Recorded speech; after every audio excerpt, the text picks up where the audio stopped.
Saudara-saudara muslimin wal muslimat yang dirahmati Allah Subhanahu wa taala.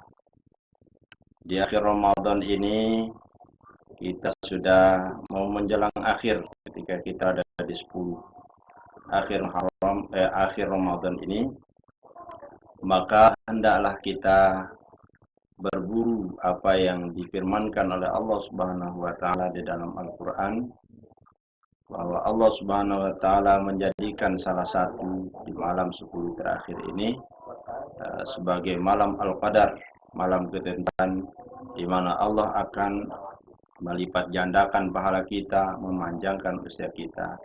Satu malam akan sebanding dengan 1000 bulan atau lebih kurang 83 tahun. Allah Subhanahu wa taala berfirman dalam Al-Qur'anul Karim, Lailatul Qadri khairum min alfi syahr. Bahwa malam Al-Qadar itu adalah lebih baik dari 1000 bulan. Malam Al-Qadar itu di dalam beberapa riwayat disampaikan bahwa dia kemungkinan besar akan terjadi pada malam-malam ganjil, yaitu pada tanggal 21, 23, 25, 27, dan 29.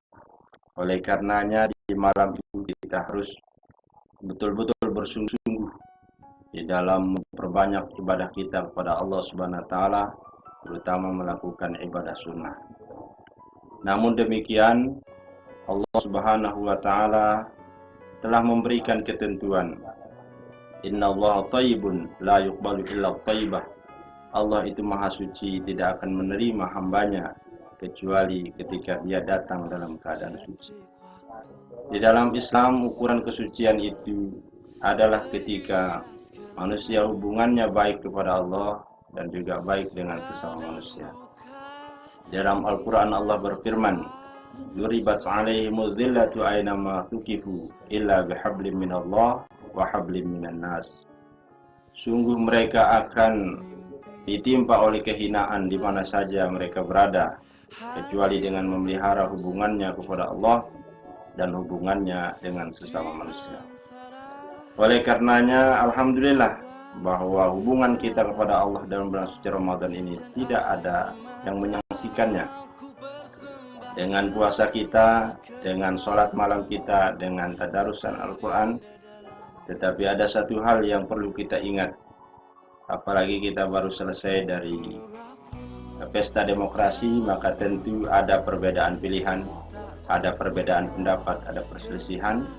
Maka Al-Qadar itu tidak akan kita dapatkan kalau hanya hubungan kita kepada Allah yang akan kita pelihara, kemudian kita abaikan hubungan kita dengan sesama manusia. Karena jangankan di dunia, di akhirat pun kita tidak akan dirahmati oleh Allah. Sehubungan dengan hal ini Rasulullah Shallallahu Alaihi Wasallam bersabda, Itnani la yanzuru ilaihuma yaumal qiyamah, qati'ur rahim wa jarsul. Dua golongan manusia yang kelak di hari kiamat tidak akan dipandang dengan rahmat oleh Allah. Artinya tidak akan mendapatkan pengampunan dari Allah. Yaitu yang pertama, qati'ur rahim, orang yang memutuskan silaturahimnya. Dan yang kedua adalah jarasu, orang-orang yang jahat dengan tetangganya. Oleh karenanya untuk meraih Al-Qadar, tentu dengan syarat yang dua ini harus betul-betul melekat pada diri kita. Sehingga apa yang kita harapkan, kita dapatkan, kita akan berlipat sampai dari 1000 bulan, betul-betul akan kita gapai pada bulan yang suci ini.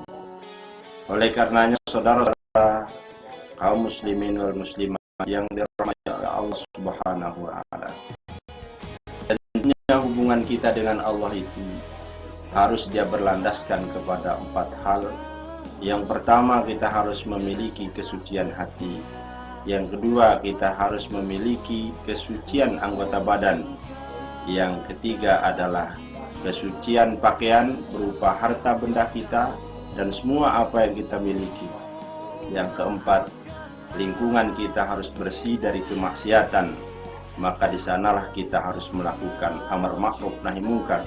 Ketika ada saudara kita yang belum taat, maka kewajiban kita untuk mengajaknya. Dan ketika ada saudara kita yang melakukan kemaksiatan, maka di sanalah kesempatan kita untuk mendakwahinya dengan cara bil hikmah wal mau'izatil hasanah wajadilhum billati hi ahsan, yaitu dengan memberikan arahan, memberikan pengarahan, kemudian bila perlu mendirikan dalil-dalil yang sekiranya akan bisa menggugah hati mereka. Oleh karenanya, saudara-saudara kaum muslimin wal muslimat yang dirahmati Allah Subhanahu wa taala, semoga Allah Subhanahu wa taala memberikan kita karunia malam Al-Qadar itu, dan semua amal ibadah kita dari awal Ramadan sampai akhirnya nanti betul-betul akan diterima dari Allah Subhanahu wa taala, sehingga nanti kita keluar dari Idul Fitri betul-betul kita menjadi orang yang suci secara lahir, suci secara batin. Maka dia akan tergambar ketika pada saat Idul Fitri nanti kita betul-betul menjadi nafsul mutmainnah, meninggalkan nafsul ammarah dan meninggalkan nafsul lawamah, sehingga apa yang termaktub dalam Quran betul-betul menjadi gambaran bahwa keluar dari Ramadan sama dengan kita keluar dari dunia menuju akhirat dengan panggilan Allah yang begitu mesra kepada hambanya. Ya ayyatuhan nafsul mutmainnah, irji'i ila rabbiki radiyatan mardiyah, fadkhuli fi ibadi wadkhuli jannati. Wahai jiwa yang tenang, kembalilah engkau kepada Tuhanmu dalam keadaan engkau mencintai Allah dan Allah meridhoimu. Masuklah engkau ke dalam hamba-hamba Allah, dan masuklah engkau ke dalam surganya Allah yang penuh dengan kenikmatan, penuh dengan kedamaian, dan penuh dengan kebahagiaan. Demikianlah apa yang dapat saya sampaikan. Semoga ada manfaatnya buat kita semua.